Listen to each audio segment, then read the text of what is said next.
Welcome to the Roundtable Perspective. I'm your host, Lee Artz. I'm joined today by my guest, Dr. Julie Peller. We're going to discuss contaminants and microplastics and other contaminants in the Great Lakes.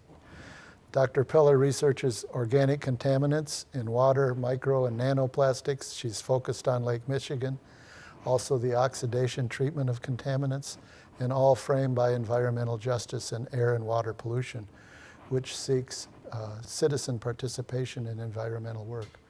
Dr. Peller received her BS from Indiana University and her MS and Ph.D. from organic chemistry at Notre Dame. She's written many books and articles, including the one that we intend to discuss today, Detecting Microplastics on Aquatic Vegetation in the Great Lakes. Thank you for joining us today, Dr. Peller. Appreciate you having me. Thank you.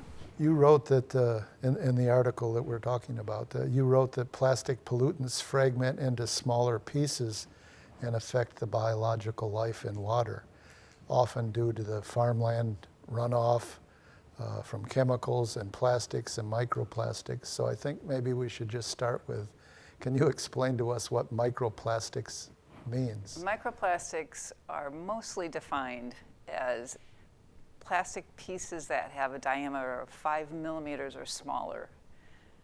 Very small, yeah. So the small ones the larger microplastics we can see. When you get to the very smallest ones, we can't see them with the human eye. We have to use a microscope to be able to view them. When we get below a micrometer, we've now designated that size of plastic as nanoplastics. Okay. So at first everything was kind of put together as microplastics, and we realized they have different properties when they get really small. Nanoplastic is even smaller than a even smaller. plastic. Yeah. So how do those pollutants, those nano and microplastics, enter the waterways? A whole number of ways. The paper that you're referring to, we focused on the fiber plastics. So the fiber plastics, I think what comes to mind first is our clothing. Mm-hmm. A lot of our clothes, I tease people and say they're actually plastic clothes. Yes. Because polyester is basically a plastic material, and about half of our textiles and clothes are made of polyester now. And so we basically wear plastics, and our clothes shed lots of fibers. So if I inadvertently want to wash some synthetic material in the washing machine, and then it expels that wastewater, and then that wastewater ends up in the lakes and rivers because it's all That's right. plastic. It's all plastic. It's all plastic, so those fibers are all plastic. So when we were taking some laundry effluent, and essentially about the size of these mugs that we have here, we would filter those in the lab, and with our filter, they got clogged up by just this amount of laundry water. Then we'd have to get a new filter out for it. So just to give you an idea how much of that ends up sometimes in our laundry water. The wastewater treatment plants are very good at removing them, but given the vast number that enter the wastewater treatment plants, if you're removing 90 to 98%, that still leaves you with 2 to 10%, which that's a lot. It still is a lot. Yeah. And then the question becomes, well, what happened to that 90 to 98%, which is now part of the wastewater, the sludge that's gets dumped into the lake or the river? Well, it doesn't get dumped into the lake. I think one of the big concerns is that sometimes it's used as farm fertilizer. So we're basically concentrating all of those fiber microplastics and putting them on farm fields now. And so they're contaminating. So I can tell by the look on your face, you're going, oh boy. Well, yeah, they may be growing vegetables or they may be feeding livestock, but all that's going through the process and it ends up in the food that we might eat later on. Yes, because I think it's become common knowledge now that the plastics just don't decompose or break down. So we know that once they're in any sort of natural system, whether it's Lake Michigan water or bodies for that matter, they're just there. It's not, there aren't these natural mechanisms. Nature, I always say that they're sort of nature incompatible. A Swiss study found that there was 500 million metric tons of microfibers in the ocean. But 97% of the Earth is water. So 1 million tons of microfibers seems minuscule in oceans that have, I think I read, 360 quadrillion gallons. Why should we be concerned about something that seems relatively small compared to the amount of water that we have on the Earth? Well, we have studies that show that this is entering the aquatic food system. And between that means shellfish and that means any kind of oysters, fish anymore, right? Yes. They feed off of, for example, we were finding the fibers in the algae. I think 85% of the samples that we had worked with had at least one microfiber that we were able to detect. And these were sample sizes of about the size of a dime of dried algae, so small sample sizes. And all of that algae was attracting the... Well, it collects it. I mean, algae is kind of like a vacuum cleaner in the water. It just kind of pulls in a lot of, and we were interested in knowing how well it does that, and it does it quite well. But then algae is seasonal, so it, in the wintertime, it itself decomposes in the water, and we've wondered, okay, well, what happens to all of those fibers now? That are in the algae gets... The most common one that I mentioned to you, polyester, actually is heavier than water. So it makes sense that it's probably deposited a lot on the bottom of the lake. And I don't think anybody's really done a study yet to... Or the bottom of the ocean, for that matter. Or in the case of the ocean, sure. Mm-hmm. Yeah. So you may not see it. There may not be a turtle with a straw sticking out of his nose, but the contaminants have floated to the bottom of the ocean. Somebody's eaten that. So when I was in the grocery store the other day, there was a note that said you should eat 2 to 3 servings of fish every week. But what you're suggesting is if it's fish, shellfish, oysters, some other kinds of fish, it was probably not healthy advice unless you know that the fish is coming from a non-contaminated river or lake, but it seems like that's... Trying to find one of those is going to be difficult. I think that the studies a few years back that came out between sampling deep down in the ocean or on our mountaintops, and we're finding these particles in all of these places. Even in air? Well, I don't know if it was in this article, but one of the articles I read, it said that there are microfibers in health and beauty products. It's in salt, it's in honey, it's even in the air we breathe. So that suggested that it affects our liver, our spleen, even our brain, and it can lead to cancer. So is it realistic to be able to avoid microfibers? Because if companies keep making them, and you're saying that the majority... Right, and I'm going to take a jump and go, instead of microfibers, just talk about microplastics in general. Yes. Yes. I think that one of the best studies that I've seen that came out earlier this year by a group at Columbia and Rutgers, studying how much we have in bottled water, determined that for a liter of bottled water consumed, you've probably taken in about 250,000 micro and nanoplastics. So they're everywhere. So even though it says clean filtered water on the bottle, we've been led to believe for a long time that we don't have this kind of particle leaching from these materials, and we're finding out otherwise. Yeah, it sounds a lot like the tobacco companies. Mm-hmm. No, you're not. You're going to be okay. And we keep hearing that from them too. Correct. Yeah. So one of the groups that you've been working with is called the Plastic Reduction Alliance of Northwest Indiana, which asks for governments and businesses and nonprofits and citizens in general to preserve the natural environment for now and in the future. And they had a list of recommendations. Would you like to? This would be recommendations for the average citizen or the average consumer. So. For sure. And let me just mention that part of the reason we need to have these sorts of groups come together, nonprofit groups come together, is because we're falling behind as far as regulations and putting that science into the perspective of what that means for human health and what we need to be doing. So in the state of Indiana, for example, there's a law that prohibits any city or municipality to ban single-use plastics like plastic bags. My daughter lives in New Jersey, and a few years ago, the state decided no more plastic bags.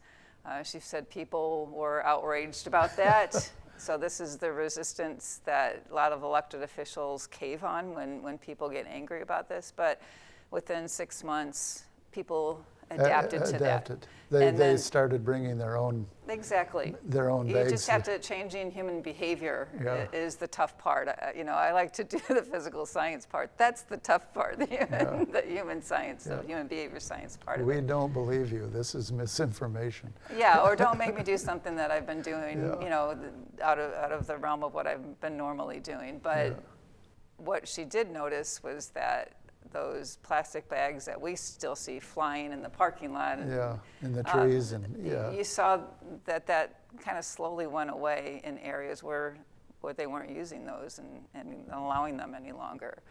So the state of Indiana, there's, I think, about a dozen states where the municipalities cannot, by law, put that sort of action in place. Yeah. So we have our hands tied as far as trying to get across the importance of reducing especially single-use plastic. Single-use plastic is about 40% of all the plastics that are produced. They're produced for one use. Now, when I teach my students about this, I said, let's think about this in a logical perspective.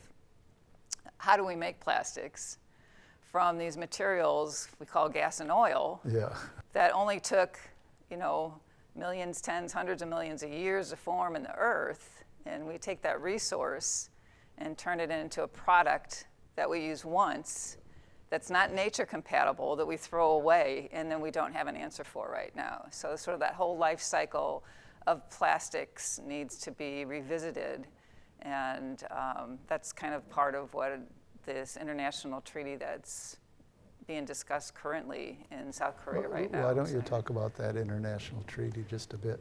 Yeah, this is an international problem. Yeah. Plastic waste is a problem that, as bad as we see it in our communities around here, there's lots of places in the world where it's far, far worse.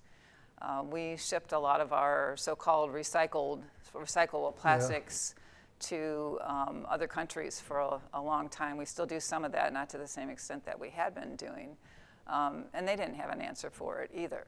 And so it's So what they do is just pile it up and cover it with dirt and hope it goes away. It's like and they pick through some of it. I mean, they call people who work in that area waste pickers, and they try to sort through what can be mechanically recycled versus what can't. And this is all the Western world's materials. So this has to be addressed on an international level. And those discussions are taking place right now. It's called the INC5. This is sort of the coming to fruition here, what's going to happen. I'm unfortunately not very hopeful. We just saw the finish of COP29, right? So we're trying to come to agreements dealing with climate change. Now we're trying to come to agreements dealing with this other massive problem that we have, environmental problem that we have worldwide. But part of it is trying to hold producers responsible for all of this material that they've made. They've not had to be accountable at all for it. So they call that EPR, extended producer responsibility, that a lot of groups and countries are pushing for. But it's an uphill climb right now. Yeah, and Indiana in particular is probably not likely that the state legislature will come up with allowing individual communities to decide, like Chesterton, to decide we're not going to have recyclable bags at the Jewel store down the street. But that's illegal, is what you're saying. We can't do that right now. But it's interesting because we've talked to some of the elected officials on both sides of the aisle in Northwest Indiana who look at this law and go, well, that doesn't make a whole lot of sense.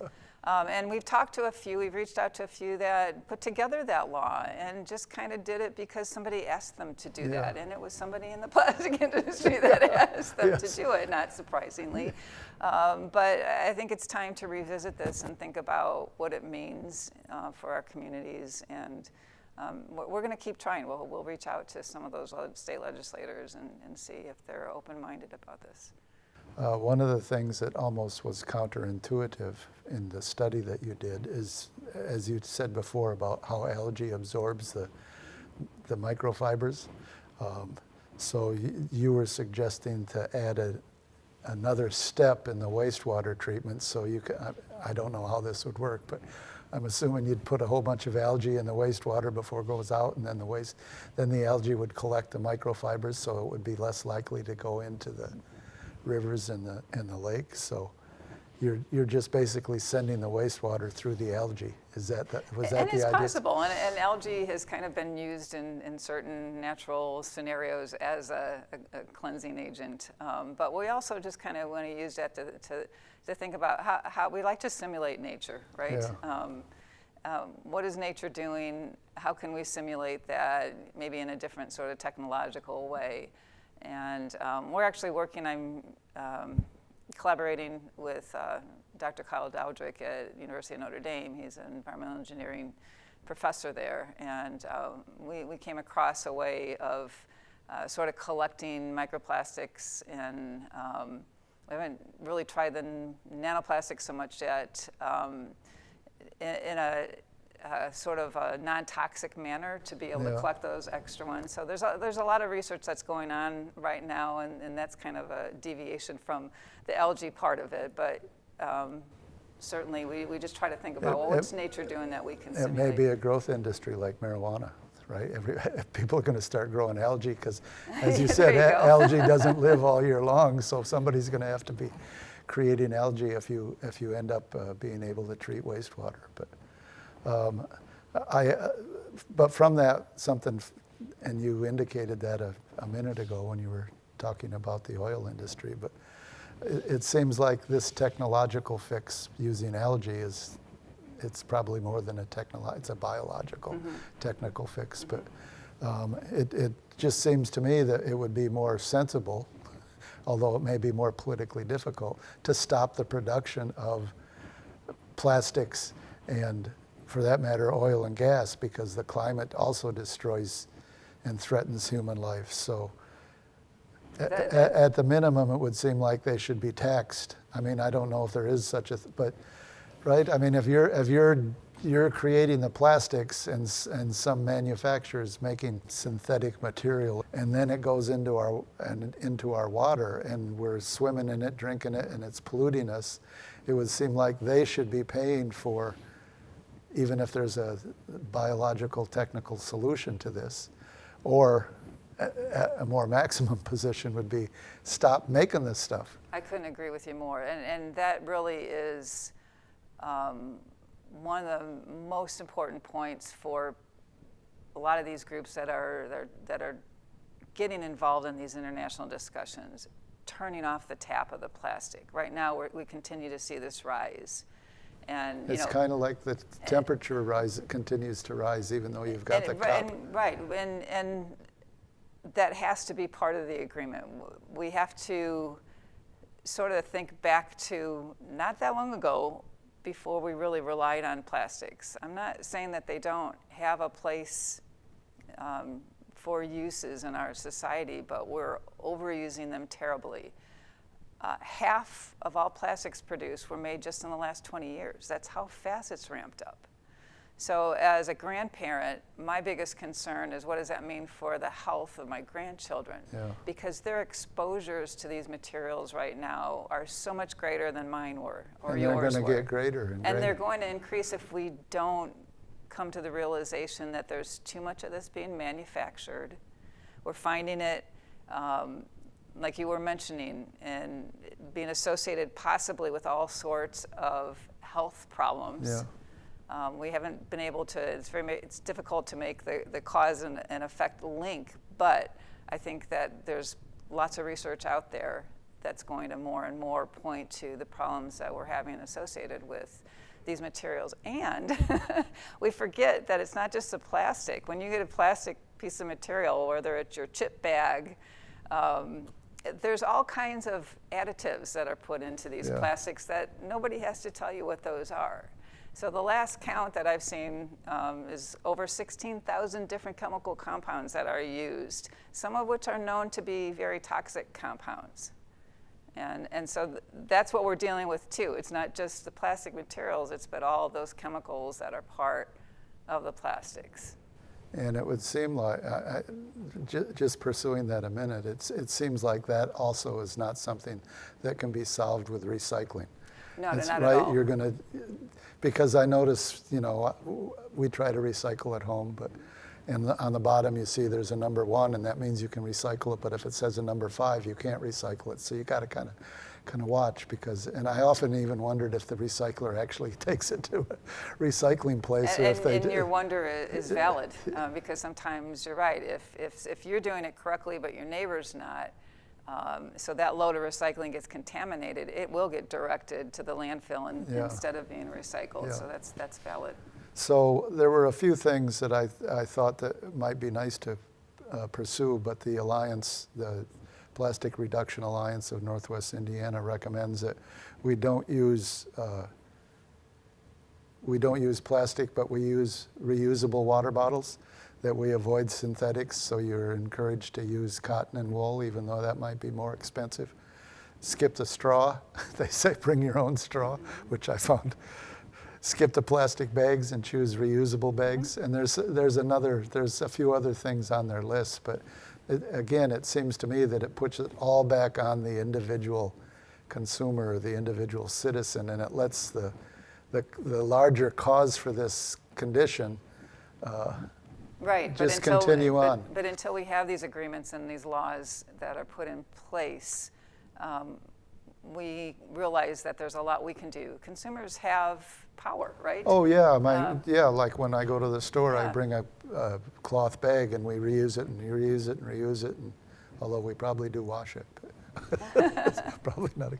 Have to check how the bag's made. But yeah, obviously, people can use a recyclable bottle. They obviously can kind of drop the polyester. Right, so there's a number of things that we can do that actually help to get us to less plastics. If we're demanding less, they'll have to make less. Yes. So that's the power of the consumer. If we keep accepting it from them, they'll keep making it. So we have the ability, just as consumers and communities, to make differences and to make changes while we're waiting for the right thing to be done at a higher level. I find that would be difficult, because we live in a culture where you're supposed to go. Think about, I don't want to name the names of the companies, but they're continuing to produce things, and then they'll have a sale. You can go to Target or Zaya or some other, right? Half price, and you can buy this, and then you don't have to wear it for long because you can throw it out, and then it gets sent somewhere, and maybe abroad, I'm not sure, or it just gets Or thrown in the garbage. Thrown in the garbage, yeah, or disposed of. You wash it and wash it and wash it till it falls apart. But all that, every time you wash, there's microplastics going into the water system. So I find that so many things that are made of plastic anymore just are not designed to last. Oh, well, yes, which is I would say that's probably very profitable. Right? Of course, but that also is part of this bigger problem that we're dealing with. So we've come from a culture prior to all this production of plastic where we reused materials because they were more durable, to this throwaway culture where somewhere along the road we were told it was okay to just buy, use, and throw away.